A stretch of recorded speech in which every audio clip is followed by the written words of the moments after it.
말씀, 오늘 본문 말씀은 사도행전 9장 10절에서 19절, 신약 201페이지입니다.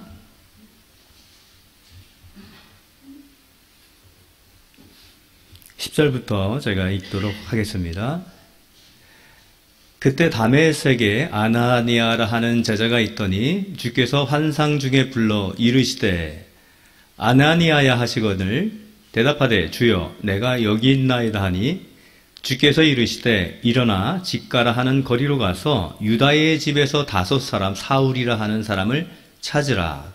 그가 기도하는 중이니라.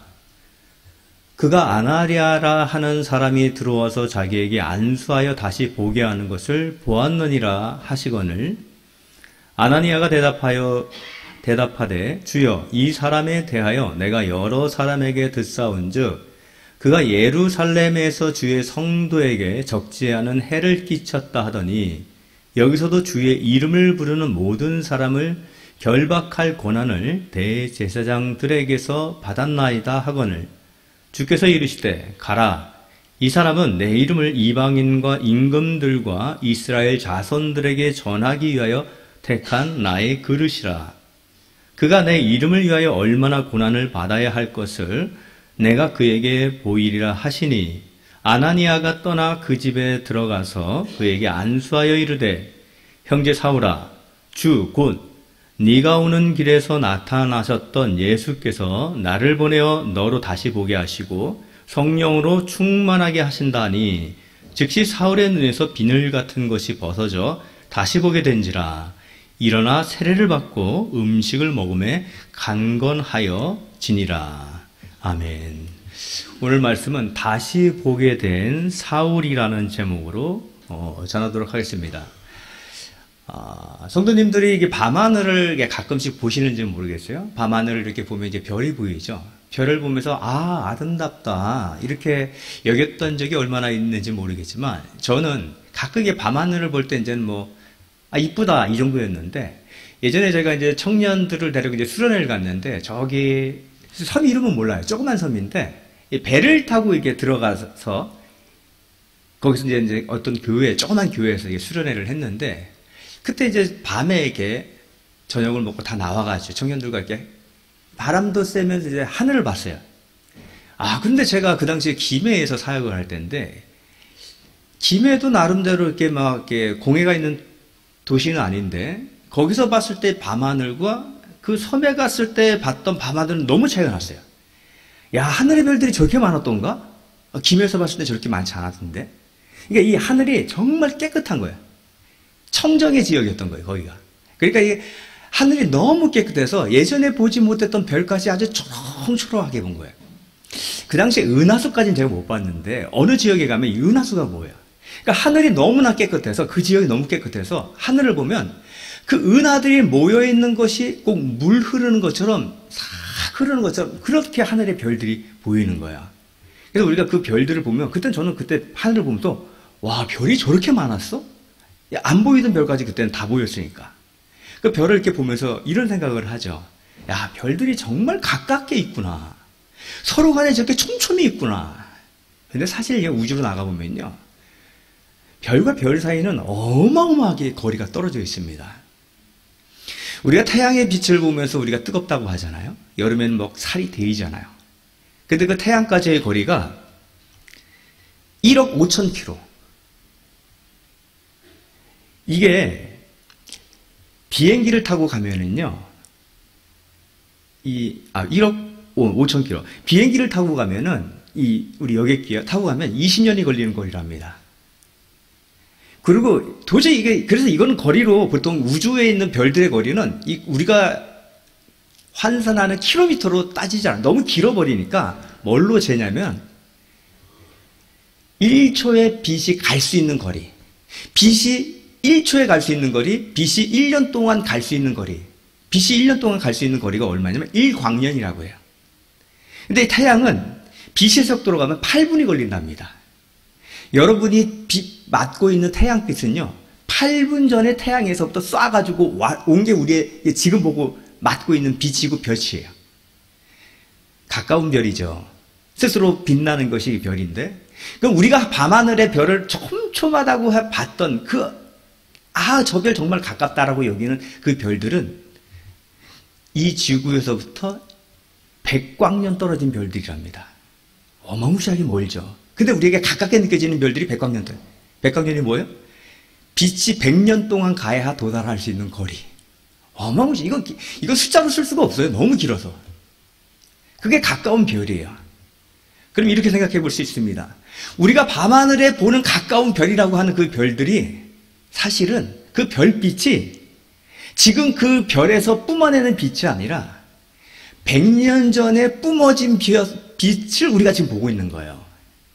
그럼 이렇게 계산해 볼 수 있습니다. 100년 전에 뿜어진 빛을 지금이서 볼 수 있는 게 가까운 1광년 떨어진 별이라면은 우리는 그 별이 오늘 없어졌다 해도 우리는 그 별빛을 100년 동안 계속 보고 있는 거야. 그리고 100년 후에야 별이 없어졌네. 이렇게 여긴다는 거야. 그럼 이렇게 우리는 결론을 내릴 수 있어요. 사실은 별이 보이는데 진실은 별은 존재하지 않을 수 있구나. 사실과 진실 사이에는 차이가 있을 수 있다는 것입니다. 사실이 곧 진실은 아니라는 거예요. 보여지는 것이 곧 진짜는 아닐 수도 있다는 것이에요. 우리에게도 이런 일들이 벌어집니다. 사실은 맞는데 내가 대면한 문제가, 내가 만난 이 고난이 사실은 맞잖아요. 이건 고난이란, 내가 날 힘들게 하는 고난이란 말이죠. 그러나 그것이 사실 그대로 우리의 인생에 결과되어지지 않을 수도 있다라는 것이에요.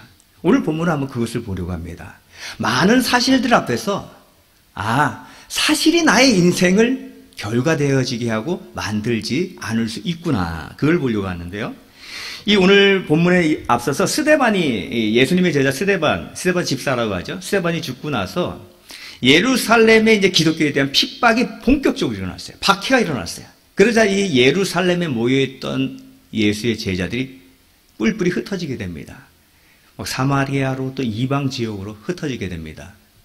그때 이 교회를 핍박하던 주동자가 누구였냐면 앞장선 사람이 사울이었어요.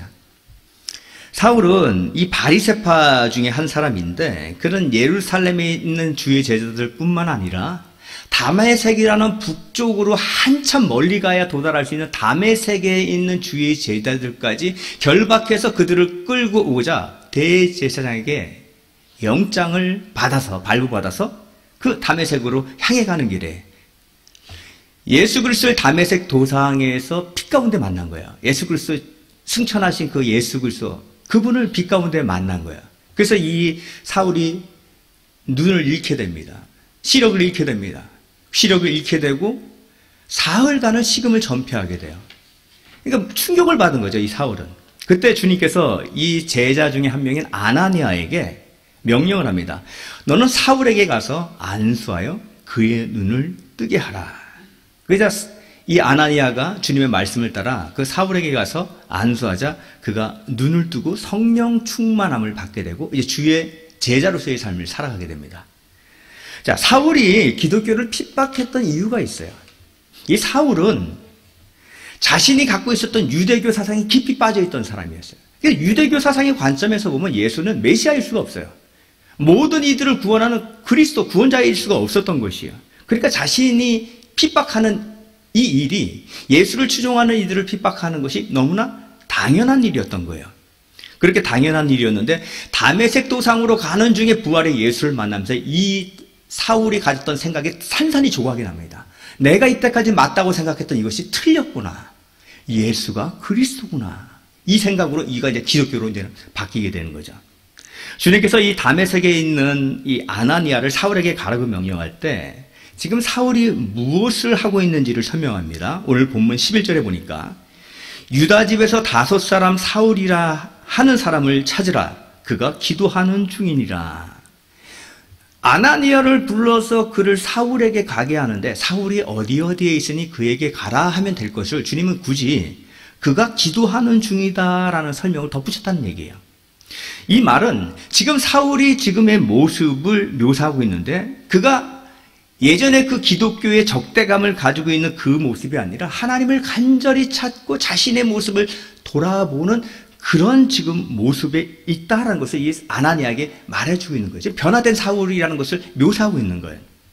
결국 이 사울은 주님을 통해서 자신의 생각이 깨어지고 변화되고 있다는 거죠. 자, 주님의 제자인 이 아나니아에게 사울에게 가서 안수하라고 명령할 때 아나니아가 어떻게 반응합니까? 난색을 표합니다. 오늘 본문 13절과 14절에 보면 아나니아가 대답하되 주여 이 사람에 대하여 내가 여러 사람에게 듣사온즉 그가 예루살렘에서 주의 성도들에게 적지 않은 해를 끼쳤다 하더니 여기서도 주의 이름을 부르는 모든 사람을 결박할 권한을 대제사장들에게서 받았나이다. 이 사울이라는 사람이 스데반 순교 후에 예루살렘 이 핍박의 주동자고 그래서 많은 주의 제자들을 옥에 가두고 또 죽이기까지 한 자인데 그런 악질인데 이러면서 지금 반응한 거예요. 예수님의 명령에. 아나니아의 말은 거짓일까요? 아니요. 사실입니다. 보태 말이 없어요. 진정 사울이 이제껏 했던 그것을 그대로 말한 것이에요. 그러면서 이 그 사실에 기반해서 아나니아는 두려워서 떨고 있는 거예요. 나 가면 죽을 텐데 또 잡혀서 저가 나를 잡아 죽일 텐데 그 두려움에 떨고 있는 거예요. 예전에 권투 선수 중에 어마무시한 핵주먹이 있었어요. 마이크 타이슨. 지금은 뭐 50대가 돼가지고 얼굴이 조금 순해졌는데 20대 초반만 해도요. 그 눈빛을 기억하시는지 모르겠어요. 얼마나 날카로운지. 제가 한 번은 이렇게 권투를 보는데 타이슨 경기를 보는데 이 선수는 거의 승리가 다 KO입니다. 그것도 1회전에 KO를 시켜요. 근데 한 번은 이 선수가 탁 나왔는데 주심이 경기 전에 두 선수를 딱 불러가지고 주의사항 몇 가지를 알려주는 그 시간이 있습니다. 그때 마이크 타이슨이 탁 나오고 상대 선수가 딱 나왔는데 마이크 타이슨의 그 전형적인 눈빛으로 쫙 키는 작아요. 그러니까 위를 딱 올려다보면서 째려보는 거야. 그러니까 상대 선수가 키도 큰데 주눅이 들어가지고 늘 밑으로 이렇게 내리고 저 그 경기에 그걸 보는 순간 1회전에 끝나겠구나 생각이 들었어요. 먼저 얼굴에 공포감에 질려 있어요. 그리고 1회전 땡 하자마자 제가 보니까 다리가 풀렸어요. 이 선수가 제대로 싸우지도 않고 빨리 막 자기가 넘어지려고 하는 것 같아. 너무 무서우니까. 그러니까 몇 대 맞더니 하더니 툭 쓰러지더니 안 일어나더라고요. 공포감. 지금 이 아나니아가 그런 공포감인 거예요. 나 가면 무조건 체포됩니다. 나 무조건 죽습니다. 고초를 당할 텐데 어떻게 가라고요? 그런데 주님은 그런 사울에게 지금 가라고 하는 거예요. 우리들도 이렇게 안 좋은 상황과 사실 앞에서 두려울 때가 많죠. 어느 신발 회사 이야기인데요. 아프리카에 이제는 이 신발 회사에서 두 영업사원을 파견 보냅니다. 두 영업사원이 가가지고 그곳을 싹 둘러보고 이제 보고서를 이제는 회사에다 냈어요. A라인 사원이 먼저 보고서를 냈습니다. 그 보고서는 이렇게 기록되어 있어요. 아프리카 사람 중에 신발 신고 있는 사람이 없습니다. 그렇기 때문에 신발을 팔 수가 없습니다. 이렇게 보고서를 냈는데 B라는 사원은 이렇게 보고서를 냅니다. 아프리카 사람 중에는 신발을 신고 있는 사람이 없습니다. 그러나 신발의 필요성을 일깨우면 엄청난 시장성이 보입니다. 아마 회사는 이 B 사원의 보고서를 채택해서 아마 이 사람을 보내지 않았을까 그런 생각을 해봅니다. 사실만 놓고 본다면 아프리카에 신발 신는 사람이 없었던 거예요. 이 사원이 갔을 때. 사실이에요. 그러나 그 사실이 앞으로 되어질 결과를 말해주는 것은 아니라는 거죠. 지금 아나니아가 주님의 명령에 따라서 가기를 주저하는 이유가 무엇입니까?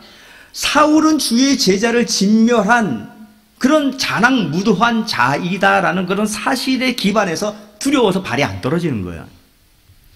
그 사실은 현재의 상황이고 현상일 뿐이지 그것이 결과이다. 그것이 앞으로 되어질 일이다라고는 그러나 말할 수 없다는 거죠.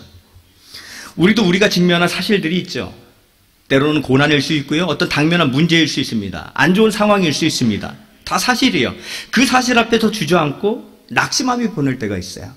그렇지만 우리가 알아야 될 것은 사실이라는 것은 현재의 상황과 어떤 현상일 뿐이지 앞으로 되어질 결과다라고 말할 수는 없다는 것입니다. 자, 선뜻하게 주저하는 아나니아에게 주님이 명령합니다. 15절에 보니까 주께서 이르시되 가라. 이 사람은 내 이름을 이방인과 임금과 이스라엘 자손들에게 전하기 위하여 택한 나의 그릇이라. 여기서 주님이 이르는 거야. 가라. 이 가라가 포리오마이. 이 뜻은 모든 것이 준비되어 있으니 가라. 그냥 가서 알아서 해. 내가 말하는 대로 해. 이게 아니라 가. 모든 것을 준비해 놨으니 가. 지금 뭐가 준비되어야 되는 거야? 지금 이 아나니아에게 공포와 두려움, 그 사실에 기반한 그 생각에 가면은 죽을 텐데요. 아니야. 가면은 내가 그를 만났고 그가 지금 시력을 잃어서 혼란 속에 있으며 그가 갖고 있던 생각이 깨졌으며 내가 그가 기도하는 중에 환상을 보여서 주의 제자가 그에게 와서 안수하는 것을 이미 다 보여줘서 준비해 놨으니 너는 가면 돼. 이걸 지금 말하고 있는 거예요. 주님의 말씀에는요, 이미 그에 걸맞게 준비되어 있다라는 것입니다. 주님의 말씀은 주님의 법칙과 주님의 원리가 주님의 말씀 안에서 작동한다는 거예요. 이스라엘이 출애굽한 지 2달 반이 되었을 때 신광야라는 곳에 도달하게 됩니다. 근데 이때 이 이스라엘은 애굽에서 가져나왔던 양식이나 이런 먹거리들이 다 떨어졌을 때예요. 이들에게는 이제는 원망이 터져 나오기 시작합니다. 출애굽기 16장 2절과 3절에 이스라엘 온 회중이 그 광야에서 모세와 아론을 원망하여 이스라엘 자손이 그들에게 이르되 우리가 애굽 땅에서 고기 가마 곁에 앉아있던 때와 떡을 배불리 먹던 때 여호와의 손에 죽었더라면 좋았을 것을 너희가 이 광야로 우리를 인도해 내어 이 온 회중이 추려 죽게 하는도다. 지금 출애굽시켜놓고 하나님 우리를 굶어 죽게 하고 있구나 하고 원망하고 있는 거예요. 그러나 분명한 것은요, 주님께서 이스라엘 보고 애굽에서 떠나라고 했을 때는요, 떠나. 그리고 니네들이 알아서 이제 살아. 내가 너희들에게 자유를 줬잖아. 그 다음은 니네들이 해야지. 이게 아니에요. 떠나라 했을 때는 떠나고 나서 그 다음의 것들은 내가 준비해 놓을게라는 것이 포함되어 있는 거예요. 그래서 떠나고 보니까 뭡니까? 광야예요. 아무것도 없어요. 먹을 게 없어요. 그러나 주님이 무엇을 준비합니까? 반석에서 물을 내주십니다. 아무것도 없어요. 하늘에서 만나를 먹여주세요. 바람을 통해서 메추라기를 먹여주신다는 거예요. 십계명을 통해서 주님은 도둑질하지 말라라고 백성들에게 요구하십니다. 그럼 이 말은 뭐예요? 도둑질 안 하고도 살 수 있도록 주님께서 준비해 주시겠다는 거예요. 주님의 명령과 주님의 요구에는요, 어떻게 우리가 그걸 해요가 아니라 그렇게 한 요구와 명령 속에는 주님이 그것을 이루어질 수 있는 준비가 돼 있다는 거예요. 그래서 하나님의 말씀은요, 단순한 명령과 요구 아닙니다. 그렇게 했을 때 그렇게 되어질 수 있는 원리와 법칙이 그 안에 있다는 거예요. 그래서 우리가 참 이 성경 말씀에서 씹는 것들 중에 하나가 원수를 사랑하라라는 말인 것 같아요. 참 이 사랑이라는 것이 우리가 어떨 때 합니까? 사랑의 감정이 있을 때 당연히 사랑이 되죠. 근데 내가 미워하고 나를 힘들게 한 사람을 사랑해? 이거 감정이 안 일어난단 말이에요. 근데 성경은 우리에게 그것을 요구하고 있다는 거예요. 근데 왜 요구하겠습니까? 그럼에도 불구하고 사랑으로 다가가면 무엇이 작동합니까? 주님의 말씀이었기 때문에 거기에 진리의 법칙이 작동해서 우리가 사랑할 수 있도록 주님께서 준비를 해 놓으신다는 거예요. 그래서 내가 미워하고 나를 또 상처 준 누군가에게 우리가 사랑이라는 건 사실 감정이 안 생겨서 잘 안 되잖아요. 그럼에도 불구하고 감정이 없을지라도 내가 사랑하기 위해서 그에게 한 발 다가가고 그에게 한 손을 내미는 그렇게 된다면은 진리의 원리와 법칙이 작동해서 사랑의 감정이 일어나도록 주님이 이끌어내신다는 것입니다. 그렇기 때문에 진리의 말씀은요, 결과되어지게 하는 말씀, 이것이 바로 진리의 말씀이야. 그냥 도덕적으로 교훈적인 말씀이 아니라 진리의 말씀은 그것을 행했을 때 결과로 이어지게 하시는 능력의 말씀이라는 것입니다. 보통 이 사실이라고 하면 눈에 보이는 그대로의 실제 나타난 어떤 일들을 우리는 사실이라고 얘기합니다. 그래서 우리가 그것을 보고 듣고 나서 사실을 알았어 이렇게 얘기하죠. 그런데 이게 사실은 눈에 보이는 그대로의 일인데 그 이면의 것, 보이지 않는 어떤 것, 우리는 그것을 진실이라고 이렇게 얘기를 합니다. 이 십수년 전에 큰 사건이 있었어요. 온 신문을 도배했던 한 사건인데 외국 유학을 다녀온 이 아들이 아버지를 때려 숨지게 한 이 사건이었어요.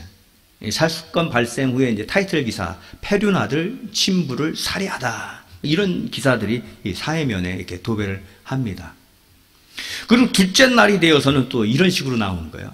오렌지족 생활을 하던 아들 귀국 후에 생활비를 주지 않아 앙심을 품고 아버지를 살해하다, 뭐 이런 식의 내용이. 이 오렌지족이라는 것은 예전에 이렇게 잘 사는 집 아들이 좀 껄렁껄렁하고 이렇게 막 멋부리고 다니는 이런 사람들을 오렌지족이라고 했거든요. 그런 한량이면서 졸부 같은 그런 식으로 묘사를 했어요. 근데 이 사건 사흘째 되는 날, 3일째 되는 날, 모든 언론의 태도가 180도 바뀝니다. 숨진 이는 그동안 20년 이상 술만 마시면서 아내와 자녀들을 구타해왔다라는 것이 보도가 됩니다. 사건 당일도 이 아버지의 폭력이 유난히 심해서 이 아버지가 이제 어머니를 너무 심하게 때리는 바람에 어머니가 이제 혼절하니까 그걸 말리는 과정에서 아버지를 밀쳤다가 이 아버지가 쓰러지면서 머리가 부딪히면서 이게 그 자리에서 숨진 사건이었던 거예요. 알고 봤더니. 그래서 이 페류나로 지탄받던 이 아들이 한순간에 가정폭력의 피해자로 이렇게 확 바뀌게 돼요. 완전 180도 사건이 바뀌게 됩니다. 그런데 중요한 건 뭐예요? 아들이 아버지를 숨지게 했다는 것은 뭡니까? 사실이에요. 팩트예요. 근데 진실은 의도된 살인이 아니라 위기 상황에서 벌어진 과실치사였다라는 것입니다. 사실은 보이는 것이지만요, 보이는 것이 전부가 아니죠. 또 그 속에 보이지 않는 어떤 이면, 진실이 있는 거죠. 그 내용이 있는 거죠. 근데 사실이나 진실이나 이것은 사실 때에 따라서 변하고 해석에 따라서 변화되는 것들입니다. 근데 절대 변화되지 않는 것이 있어요. 그것을 우리는 진리라고 얘기합니다. 진리는요, 해석에 따라 변화되지 않고 변화되지 않는 법칙과 원리를 진리라고 얘기해요. 자, 우리가 아는 성경의 사실은 무엇일까요? 예수라는 사람이 흉악범들이 달리는 사형틀인 십자가에 못 박혀 죽었더라라는 것이 사실이에요. 진실은 무엇일까요? 그러나 예수는 자신의 죄 때문이 아니라 죄인들의 죄를 담당하기 위해서 못 박혔다라는 것입니다. 진실을 알면 이해는 돼요. 수긍이 돼요. 그게 아니었구나. 그러나 거기서 능력이 나타나지는 않습니다. 진리는 무엇입니까? 보이고 드러난 것을 넘어서 있는 하나님의 법칙이에요. 하나님의 능력이에요. 그 십자가의 예수를 통해서 그것을 믿는 자에게 죄사함의 은혜가 임한다는 것이 바로 진리입니다. 즉 실질적으로 작동하는 능력이고 원리가 진리예요. 그래서 로마서 10장 9절은 말합니다. 네가 만일 네 입으로 예수를 주로 시인하며 또 하나님께서 그를 죽은 자 가운데서 살리신 것을 네 마음에 믿으면 구원을 받으리라. 단순히 그 사실과 진실을 아는 것으로 우리에게 어떤 능력이 나타나지 않아요. 머리로 이해는 될 수 있을 것이에요. 그가 그 사람 자신의 죄 때문에 죽은 것은 아니구나. 안 됐네. 진실을 알면 이까지는 갑니다. 그러나 진리는요, 우리가 그것을 믿음으로 말미암아 우리 안에서 일하시는 하나님의 능력이 임하게 하는 하나님의 법칙이고 하나님의 원리가 되는 거예요. 그래서 그 진리는 결국은 그 진리에서 말한 대로 결과되어지고 그렇게 끝을 맺는 거죠. 능력이 나타나는 거죠. 지금 아나니아는 사울이 교회에 해를 끼치고 주의 제자들을 결박하기 위해서 다메섹에 온 사람이라는 이 사실을 알고서요, 두려울 뿐이지만 사울은 지금 예수를 빛 가운데 만나서 지금 변화 중에 있다는 것이 아나니아에겐 보이지 않는 진실입니다. 지금 아직 드러나지 않은 진실이에요.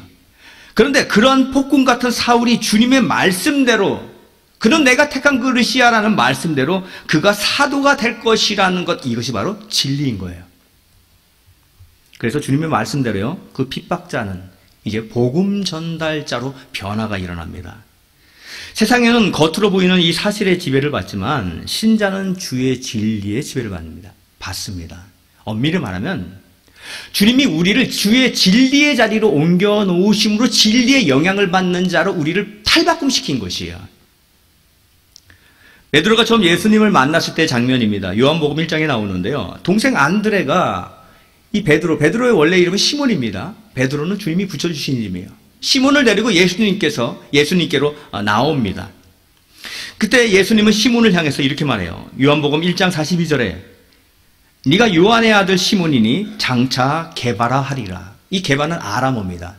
헬라어로 베드로, 너는 시몬이니 장차 너는 베드로라 할 것이야. 너는 베드로가 될 것이야. 이 베드로는 반석이라는 의미야.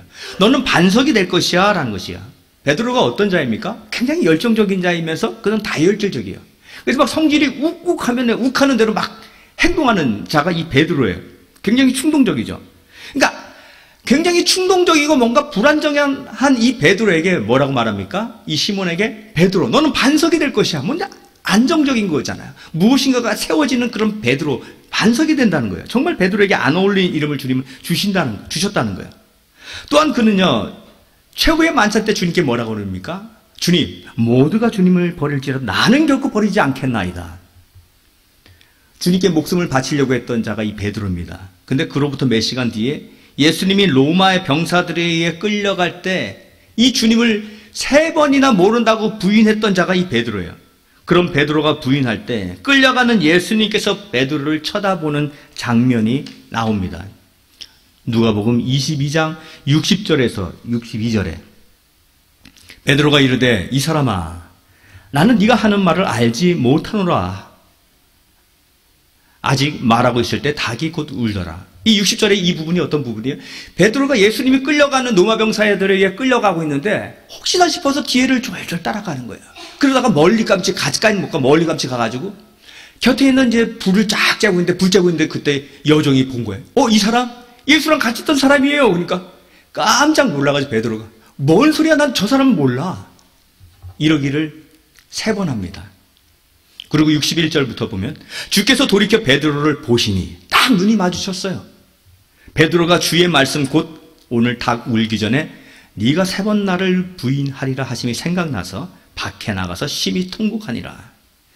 베드로가 주님을 모른다고 이 배신할 때 예수님께서 끌려가시다가 베드로를 딱 보신 거예요. 눈이 마주친 베드로 얼마나 마음이 찔렸을까요? 아까까지만 해도 주님, 내가 주님을 위해서요. 목숨까지 포기할 수 있어요. 근데 결정적일 때 나 몰라요. 이때 보셨다, 예수님이 보셨다라는 단어는 동생이 이 시몬 베드로를 예수님께 처음 데리고 올 때도 쓰인 단어가 이 보셨다라는 단어예요. 아까 읽은 요한복음 1장 42절에 데리고 예수께로 오시니 예수께서 보시고 이르시되 네가 요한의 아들 시몬이니 장차 개바라 하리라 하시니라. 이때도 예수께서 보시고 이 단어가 바로 엠블레포라는 헬라어를 씁니다. 이 말은 시선을 고정해서 뚫어지게 보는 거예요. 그냥 이렇게 왔어 이게 아니에요. 예수님께서 베드로 끌려갈 때 베드로가 부인할 때도 볼 때도 그냥 이렇게 봤더니 베드로가 있더라가 아니라 베드로를 뚫어지게 이렇게 보는 거예요. 주님은 베드로를 그런 눈으로 쳐다보면서 속으로 뭐라 그랬을까요? 끌려가고 있는데 베드로를 부인하고 있는 베드로를 탁 봤을 때 베드로는 양심이 탁 찔렸겠죠. 주님께서 속으로 너 나한테 이럴 수 있어? 이렇게 했을까요? 너 아까 나를 위해서 목숨도 버리겠다고 결코 버리지 않겠다고 했던 너 그럴 수 있어? 이랬을까요? 아니요. 내가 뭐라고 그랬어? 너 나를 3번 부인할 거라고 했지. 그게 너의 모습이야. 그러나 또한 내가 너를 처음 봤을 때 너 뭐라고 그랬어? 내가 너한테 너는 개바 반석이 될 거라고 그랬지. 너는 연약해서 실패하지만 내가 말한 대로 너는 내가 반석으로 만들 거야. 너에게 약속한 내가 만들 거야. 네가 아니라 네가 무너지고 쓰러지고 연약한 그 모습을 너는 발견해. 네 자신이 그런 존재라는 걸 발견해. 그러나 나는 너에게 말한 그대로 너에게를 만들 거야. 이것이 바로 예수님이 이 베드로를 바라본 눈빛이었던 거야. 주님은 그를 향해 바라보면서 너는 연약하고 무너지는 존재야. 그러나 그 무너지는 그 지점에서 나의 약속이 너를 일으킬 거야 라고 말씀하시는 거예요. 여러분, 우리는 우리의 연약함을 인정하면 돼요. 내가 못했어. 못하는 존재예요. 내가 의지가 그런 존재예요.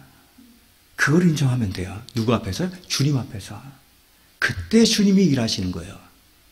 나는 이런 존재입니다, 주님. 나는 문제 앞에서, 고난 앞에서, 나는 오늘을 살아보겠다고, 주님의 뜻 가운데 살아보겠다고 다짐하였지만 또 내일 또 실패하는 존재입니다. 또 죄에 무너졌습니다, 주님. 나를 붙들어 주셔서 주님 거기서 일하시는 거예요.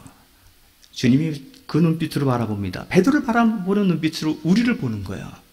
너는 그런 존재야. 그러나 내가 너를 붙들러 온 것처럼 너에게 약속을 실행한 사람, 그것은 바로 나야.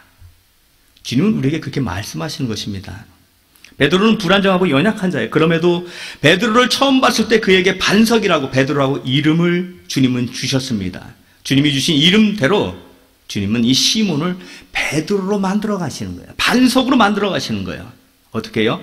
예수님의 말씀은 진리이기 때문에. 진리는 변하지 않는 법칙이고 원리이고 결과를 만들어내는 능력이기 때문입니다. 베드로가 배신자라는 것은 사실이에요. 그러나 그러한 사실들도 진리 안에 들어오면 진리의 말씀에 따라 변화되고 결과되어지는 것입니다.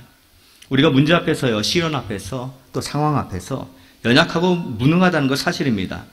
그러나 사실이 우리의 결과가 되지는 않는다는 거예요. 택한 자들은, 신자들에게는 주님께서 약속하신 진리의 말씀이 우리의 결과가 되게 하셨다는 것이에요. 어떻게 해요? 죄인이지만 의인이 되게 하셨다는 거예요. 나는 실패하지만 주 안에서 승리자가 되게 하셨다는 거예요. 고난이 오겠지만 그것을 피할 수 없겠지만 그럼에도 영광이 우리를 위해서 준비된 자로 살아가게 하셨다는 거예요. 이것이 바로 진리입니다. 진리의 말씀대로 바울은요, 복음 전도자가 되고 시몬은 베드로가 되어서 제자들의 수속제자가 돼요. 우리의 삶의 모든 사실들 속에서 실제로 작동한 것은 주님의 원리와 법칙인 주님의 말씀대로 되어갈 것입니다. 예수님이 오시기 800년 전에 북이스라엘의 선지자로 세워졌던 것이 이제 엘리사였습니다. 그때 이 아람이라는 국가는 강대국이었는데 그러다 보니까 이 북이스라엘과 인접해 있기 때문에 이게 자주 침략을 해왔어요. 근데 침략을 해올 때마다 이 작전이 번번이 들통나버리는 거예요. 그러니까 작전이 실패하니까 침략하는데 이거 제대로 안 되는 거예요. 그래서 이제는 이 아람 군대가 이제 꾀를 냅니다. 이거 누가 이렇게 첩자가 있나 보다. 근데 이들이 이제 고민하고 알아보니까 이게 첩자가 있었던 것이 아니라 저 북이스라엘에 있는 하나님의 사람 엘리사가 너무나 신통해서 그가 우리의 작전을 다 훤히 보고 압니다.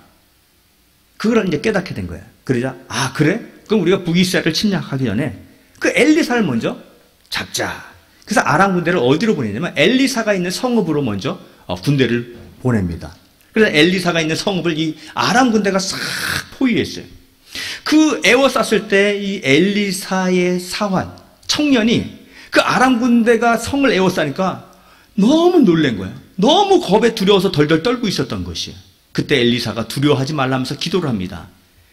열왕기하 6장 17절에 기도하여 이르되 여호와여 원하건대 그의 눈을 열어보게 하옵소서 하니 여호와께서 그 청년의 눈을 여심해 그가 보니 불말과 불병거가 산에 가득하여 엘리사를 둘렀더라. 보이지 않던 걸 보고 나니까 하나님의 능력을 보니까 이게 안심이 탁 되는 거예요. 아람의 군대가 성을 에워쌌지만 그 모든 것을 둘러싼 더 많은 하나님의 군사가 에워싸고 있었던 것이에요. 아람 군대가 성을 에워싼 것은 사실입니다.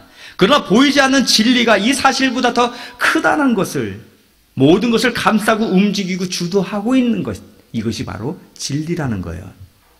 성경은 어떤 결과가 일어나는 것에 대해서 이렇게 말합니다. 심은 자는 바울이고 물을 준 자는 바울로이지만 그것을 자라게 하신 이는 주님이십니다. 심고 물 주는 것은 보이는 사실이겠지만 보이지 않게 자라게 하시는 법칙과 원리는 오직 주님께로부터 온다는 겁니다. 세상은 심은 사람이나 물 준 자로 인해서 그것이 자랐다고 여겨요. 그래서 보여지는 사실에 기반해서 살아갑니다. 제자들도 보여지는 사실에 기반해서 살아가다 보니까 성령님이 오시기 전에 제자들이 예수의 십자가의 자리로 갈 때 어떻게 합니까? 다 도망가 버립니다. 사실에 기반해서 움직이면 이렇게 두려움에 떨어서 도망가게 됩니다. 근데 그들이 다시 핍박과 고난이 있음에도 뭉칠 때가 있어요. 성령님하고 그들에게 믿음이 맞아 그들은 고난이 있음에도 불구하고 그들은 모여서 고난을 헤쳐나갑니다. 성도는요, 모든 것을 움직이는 실체가 진리이신 주님이심을 믿기에 진리에 기반해서 살아가게 되는 거예요. 인생의 가장 놀라운 발견이 뭐겠습니까? 의학의 발견 놀랍죠. 과학의 발견도 놀랍고요. 그러나 우리가 가장 놀라운 것은 진리의 발견이에요. 저희 자녀들을, 우리 가족들을 봤을 때 아무리 자녀들이 똑똑해서 공부를 잘하고 해서 과학 영재든 무슨 영재든 물론 세상에서 인정받는 거 보기 좋겠죠.